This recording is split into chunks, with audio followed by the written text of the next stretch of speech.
జరగడం జరిగింది.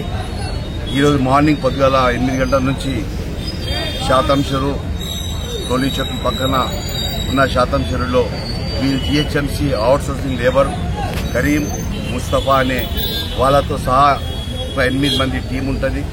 ఆ టీం కలిసి పొద్దుగాల 8 గంటల నుంచి 1 గంట వరకు అక్కడ శాతం చెరువులో పనిచేయడం జరిగింది.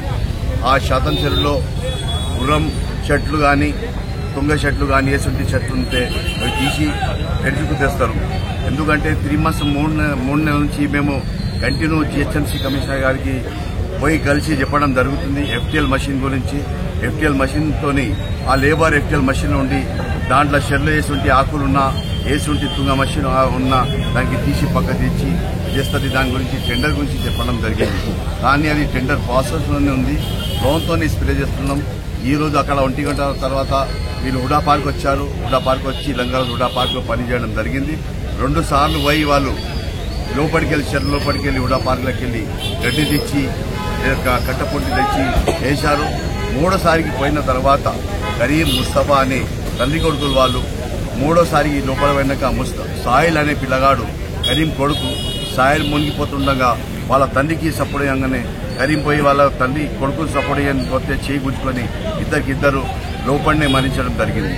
దాని తర్వాత నాకు 2 గంటల 45 నిమిషాలకు నాకు తెలిసిన తర్వాత ఇక్కడికి సైట్కి వచ్చాను. వస్తాలకు మా గోల్కొండ ఇన్స్పెక్టర్ లంగరాజ్ వాళ్ళు వచ్చారు, పోలీసు వాళ్ళు. ఇమీడియట్లీ నేను హైడ్రా కమిషనర్ రంగన్న సార్ గారికి చెప్పడం జరిగింది.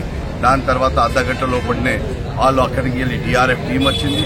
ఆ టీంతో సహా బోర్డ్స్ గిట్ట తెచ్చి ఇప్పుడు ఆ డెడ్ బాడీలు తీయడం జరిగింది. మా జిహెచ్ఎంసీ కమిషనర్ గారు కూడా ఇన్ఫర్మేషన్ ఇచ్చాము. అడిషనల్ కమిషనర్ పంకజ మేడం కూడా ఇచ్చాము. జోనల్ కమిషనర్ హైదరాబాద్ కూడా ఇన్ఫర్మేషన్ ఇచ్చాము. వాళ్ళు కూడా ప్రతి 10 నిమిషాలకు వాళ్ళ టీంతోని సదుపాయం తీసుకుంటున్నారు. ఈరోజు నేను చెప్పడం ఏంటంటే మా జిహెచ్ఎంసీ కమిషనర్ గారితో రేపు కలిసి వాళ్ళ ఫ్యామిలీ గురించి, కంపల్సరీ గురించి, తల్లి కొడుకులు ఒక్కటే ఫ్యామిలీ నుంచి తల్లి కొడుకులు చనిపోవడం జరిగింది. వాళ్ళకు ఫ్యామిలీకి ఏసంటి ఆధారం లేకుంటుంది. వాళ్ళ ఫ్యామిలీ కూడా వచ్చింది. ఇక్కడ కరీం ఫ్యామిలీ వాళ్ళ మిస్సెస్ వచ్చింది, భార్య వచ్చింది. వాళ్ళకి 3 కొడుకులు, సాయిల్ అనే పెద్ద పిల్లగాడు, 2 చిన్న పిల్లలు. వాళ్ళ గురించి కంపోజిషన్ గురించి మేము రేపు పోయి మాట్లాడి వాళ్ళకి ఏసుంటి సాయం మా పార్టీ తరఫున మాట్లాడి వాళ్ళకు సాయం ఇప్పించే బాధ్యత మాదని నేను చెప్పడం జరుగుతుంది.